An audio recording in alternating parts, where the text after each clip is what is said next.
Lesson 7. The complaint of educators today is that students pay more attention to having a good time than they do to studies.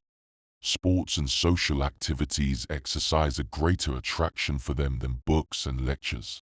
The purpose of centers of learning, instead of being one-pointed, has split into two parts, and because of that division has lost much of its constructive power. The social interest not only is not subordinate to the educational interest, but counterbalances and frequently even outweighs it. Yet the blame for this unfortunate state of affairs cannot be put on the students who, on entering, are generally actuated by a commendable desire to learn. The fault lies rather with conditions which allow that desire to die from lack of nourishment. Youth, as a rule, is very eager to know. Curiosity is a dominant trait of the young, a pathfinder which goes on ahead and pulls the individual after on a strong leading chain of interest. If the curiosity is drawn forward on the proper road, if the desire for knowledge is stimulated sufficiently to keep the interest taut, the function of educational institutions will be restored in full force. But the trouble now is that sports and amusements provide a bait that studies do not, and the student naturally follows the pull of his own errant inclinations rather than the dusty path of duty. Thus the disproportion is established. Anything, to be sought, must first be wanted. Make learning attractive, and the whole world will be eager to learn. The light of knowledge must be a warm light if it is to kindle a responsive flame in others. Most teachers in schools and colleges, especially elderly ones and men in particular, although they very often have unusual knowledge and are intellectually well developed, are dry, cold and uninteresting. Even if they sometimes command admiration, they cannot arouse enthusiasm. There is no sympathetic bond between them and those whom they are trying to teach. Mind in itself does not possess the power of attraction. The most brilliant intellect, alone, can dazzle, but it will not warm you or draw you to it. Magnetism is a quality distinct and apart from it, something brought in from without and not inborn. The mind which is non-magnetic is like an engine out of gear. No matter how quickly it turns over, it does not accomplish anything. Only when the gears are meshed, when the magnetic connection between that mind and other minds is established, can its working produce results in the form of even and harmonious progress. This connection can be established only through universal life energy, because magnetism, the power of attraction, is a quality solely of life itself. That power injected into your thoughts will make them living, vital, impressive, so that they will command a living, vital interest on the part of your listeners. The students, instead of remaining aloof and remote spectators, will be drawn into the scheme of our argument until they become an integral part of it, actors instead of onlookers. Their thoughts will engage with yours as intimately as the cogs on a gear shaft. They will oppose only an alert, warm, flexible resistance, the intelligent resistance of active minds quick to follow your logic and ready to test its flaws, as contrasted to the dead weight of inertia that cares for neither. The connection thus made is of a generative nature, increasing the flow of the force and stimulating both your mind and their interest. The reaction of other minds provides the foil that exercises your own and renders it more and more receptive to the current of universal life energy. That power opens your eyes to new vistas in your work, bringing to light ever new, fresh and interesting angles. It uncovers a wealth of new ideas and enables you to present them in a striking fashion, with the confidence that comes of a sense of accomplishment. It will give a richer intonation to your voice, will make well-chosen language ready to your tongue, and above all it will impregnate every word you utter with the warmth and attraction that alone can produce the desired effect. Not only will that universal force be of invaluable assistance from the side of the teacher, but it will produce equally beneficial results when used by the students. Children especially are able to contact and use universal life energy to an extraordinary degree, because their bodies and minds are so much more pliant and unspoiled than those of mature people. No set habits of thoughts have as yet crystallized their mental processes into a definite pattern. Their physical apparatus is fresh, sensitive, not yet hardened to a mold of custom or rusty from disuse. They are at the receptive stage, both mentally and physically, and do not have to pierce that shell of limitations which older people find it necessary to break through in order to tap the universal supply of life force. Therefore, teach your pupils the star exercise and the mental contact, and you will obtain remarkable results. It would be advisable, before starting each lesson, for you yourself to make the mental contact with universal life energy in order to be personally supplied with that power. This will render your teachings attractive to your students. Then, as cooperation is necessary to produce the best results, have those whom you teach take the star exercise, collectively, as a class. Thus you improve both ends, the sending end, yourself, and the receiving end, your pupils. You will be able to deliver a better lecture to a more receptive class. Whenever, during the lessons, you see the interest wane and a spirit of restlessness begin to invade the class, stop where you are long enough to have the pupils take the star exercise again and restore the contact. If you have to deal with backward children, who are sluggish mentally and physically, you can help them greatly without them being aware of it. Magnetize the books they are reading and the paper they are to write upon. Thus you will render these articles attractive, so that for the first time the interest of the pupil who handles them is aroused. Once that interest is aroused, you can, by continuing the process, stimulate and develop it to the point where the children will react spontaneously and normally to subjects properly presented to them. An example of the operation of universal life energy in this respect is presented in an instance of its use by the wife of a professor in a certain Western college recently. Her son, a boy of about 13 years of age, hated to play the piano. His aversion to music lessons and practicing was a continual source of distress to her, as nothing she could do seemed to diminish in any way the boy's violent prejudice against that part of his education. Finally, after having taken a course of instruction in science of being, she decided to put her knowledge to the test of use.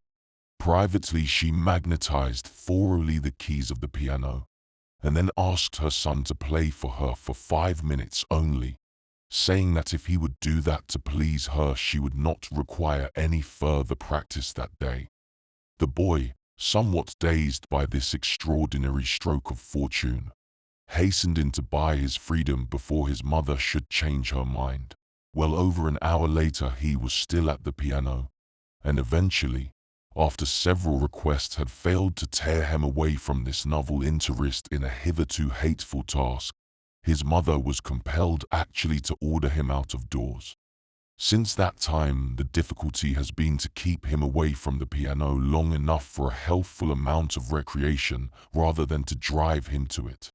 Mental deficiency is generally the result of the improper functioning of certain brain centers.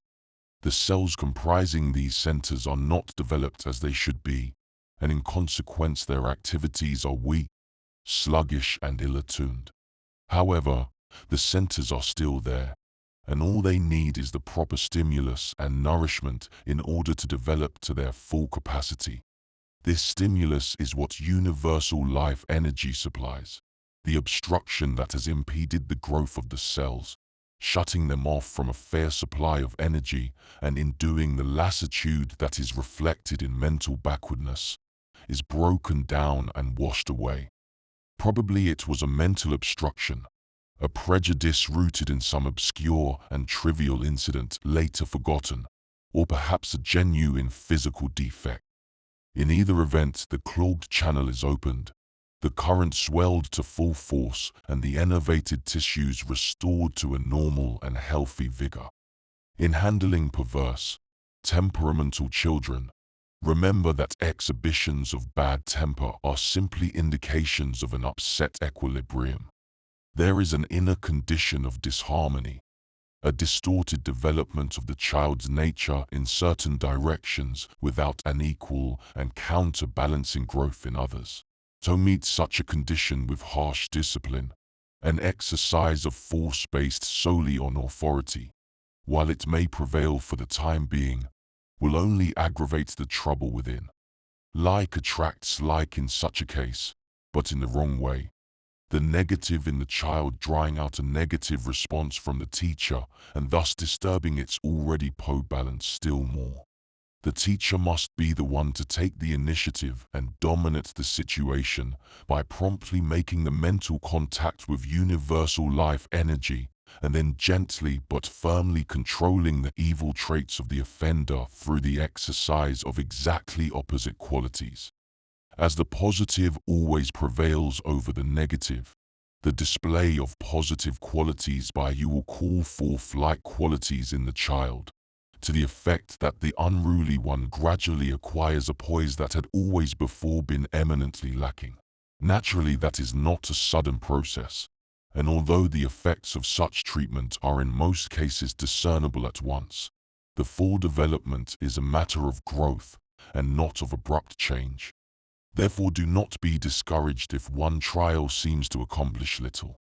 Bear in mind that you are simply stimulating and strengthening the regular processes of nature. Just persevere and give nature time to do her work in her accustomed way, and the desired results will arrive through a normal, healthy development. Children at the kindergarten stage, who are not yet able to grasp the method of the mental contact, are very greatly benefited by the star exercise. Through that exercise, they are able to contact universal life energy much more effectively than most grown people who have not trained themselves by long practice, and the advantages they derive from it, both physically and mentally, are in proportion. If, besides teaching them the star exercise, teachers will also treat children individually, especially those that seem subnormal, by holding them or seating them comfortably and, after having made the mental contact, placing the hands on the head and pouring the force into the brain cells, they will promote an extraordinary improvement. In a number of schools and institutions for deficient children in the United States where this method has been followed, the results obtained were really astonishing. A large proportion climbing up to normal in a comparatively short time. By continually using universal life energy in your teachings, you will more and more break away from the dead letter and be able to bring out the living spirit. Thus you will become what every teacher should be: a friend, a guide, a light bearer to those to whom you are to bring the light of knowledge. Then you will make the name and the vocation of teacher the greatest there is on earth, and will command the respect, material success, and love of your students which is your due. If you are one of those who are taught instead of teaching, and you find studies difficult and uninteresting when the sun shines outside and all nature calls you to more agreeable exercises, quickly make the contact with universal life energy. Let the force flow through you, and see how resplendently the warm sun of interest breaks through the dull fog of studious duties. All your diffused attention is sucked into the flow of that harmonious current, drawn to the matter in hand and concentrated there. The driest lecture will become easy and pleasant, because you will pick the meaty kernel of valuable information from the withered shell of its presentation. You will be able to track down unerringly the solutions of difficult problems. Logic will emerge from confusion, light from mental darkness, interest from indifference, not because of any mysterious magic instinct in the force itself, but because that force, through the laws under which it operates, can bridge the gulf separating you from your own hidden resources and can make them instantly available for your use. When you are called upon to answer a question and you cannot remember what the correct answer is, quickly make the contact with universal life energy. That power will immediately connect your conscious self with your now subconsciousness, where all impressions received by you, including all you have learned, are stored. Then, with the help of that great power, you will be able consciously to draw from your inner hall of records the desired information contained therein. It will come to you simply and easily, without any effort whatsoever. Once the contact with universal life energy is made, all you need to do is ask yourself the question you want to have answered, or thing you want to remember, and the answer will come to you automatically from your subconscious over the bridge established between it and your conscious self by the universal life energy flowing through you. The reason an answer comes to you from your inner self is because of the continual operation of the law of supply and demand. By creating a mental demand, you are disturbing the inner equilibrium established by universal life energy. Therefore, you immediately get the supply also, which is within you and is brought out by universal life energy to restore the balance. Whenever you read a book or have to write an essay or learn anything by heart, first contact mentally universal life energy. You will be surprised at the extent to which the power will assist you in all mental work you do, not only by stimulating your mental faculties, but what is even more important than that, by rendering all mental work attractive and pleasant. The use of universal life energy, however, should not be restricted to classrooms and study hours. In the gymnasium or on the football field, in rowing or in any other kind of athletics, life energy will again be the great helper. Whenever you do any exercise in the gymnasium, or take part in sports and games in the open, always start by first contacting mentally universal life energy. The results obtained on the physical plane in increased strength, endurance and precision will be beyond anything you can ever dream. They're your human radio, your inherent power to contact universal life energy for the immediate needs of your body, will be of the greatest value to you. Remember those migratory birds which can fly thousands of miles without sleeping, resting, eating or drinking, because their bodily radio supplies them all the time with the energy they need for their flight. So will your body continually absorb universal life energy once you have established the mental contact with it, drawing from it all the necessary force to be used by you in any direction required at that moment. Through the continual use of universal life energy, you will be a better all-around athlete, and you will be able to achieve much finer results in the particular sport or activity you specialize in, and will be able to break your own records. If you are a coach, there you have a wonderful opportunity to employ universal life energy to the greatest advantage.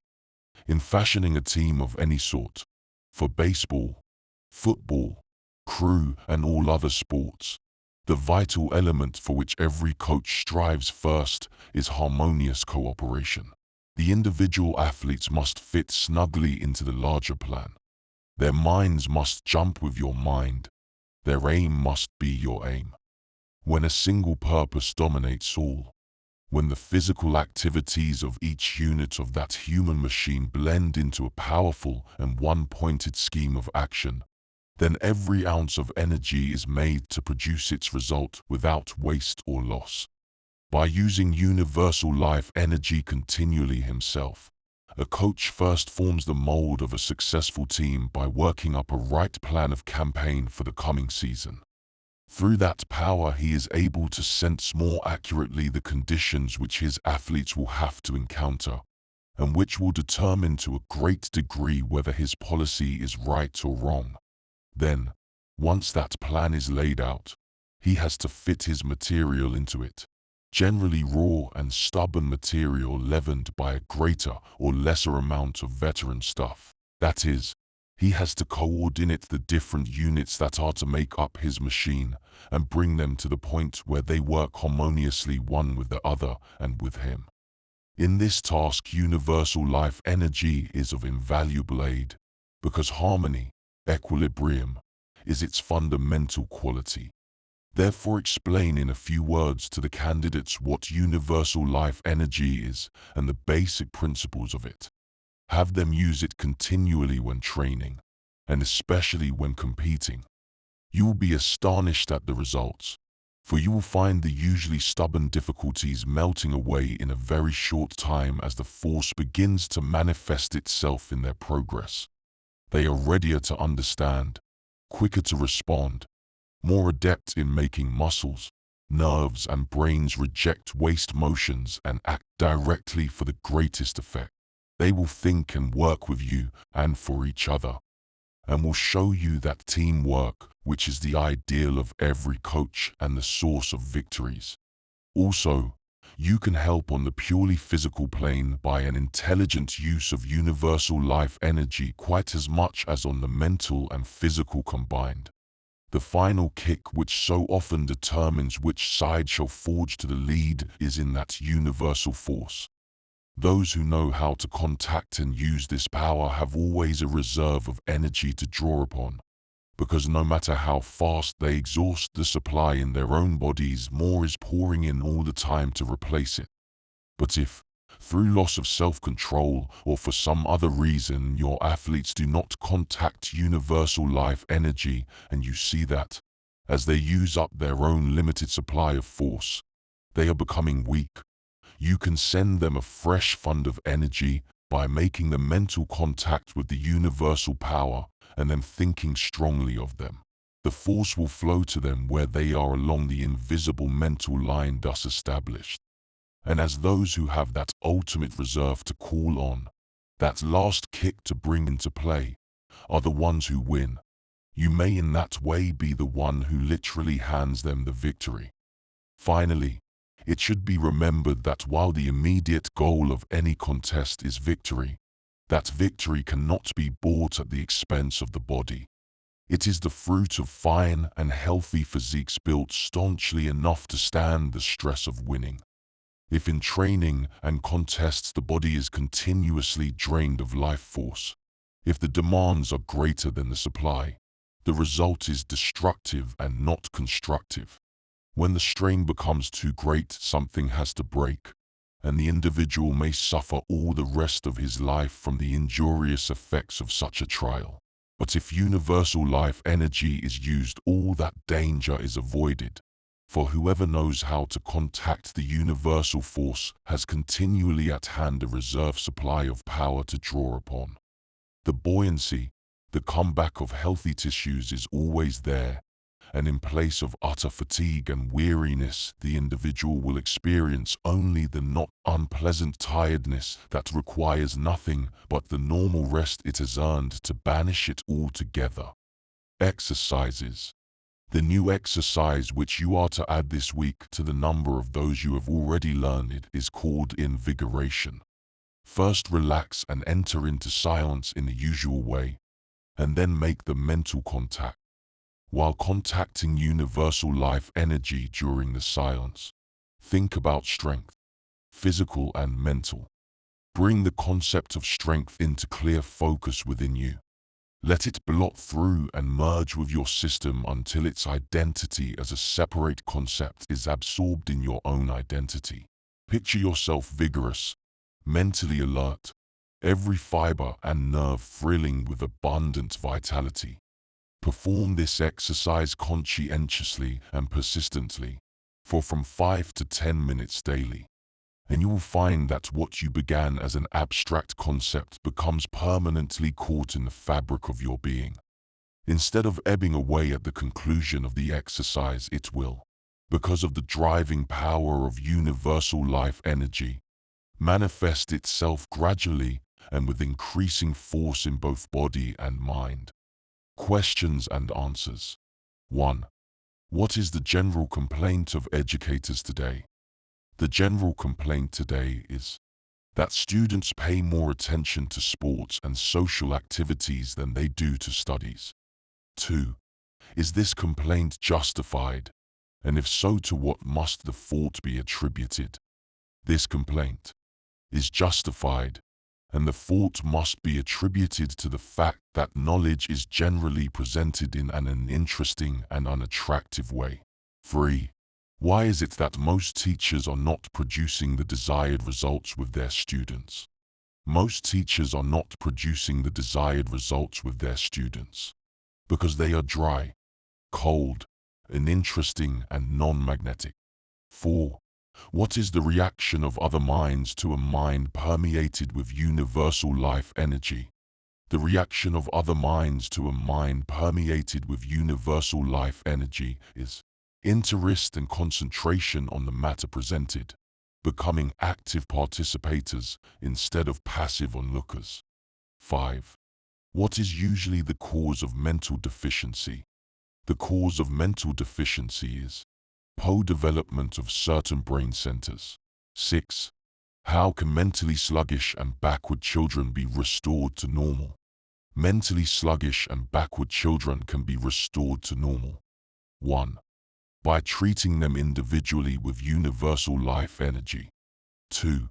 By magnetizing books, papers, and other articles they are to handle, so that these things radiate an attractive power and catch the interest of the children. 7. To what are exhibitions of temper and perversity in children due? 9.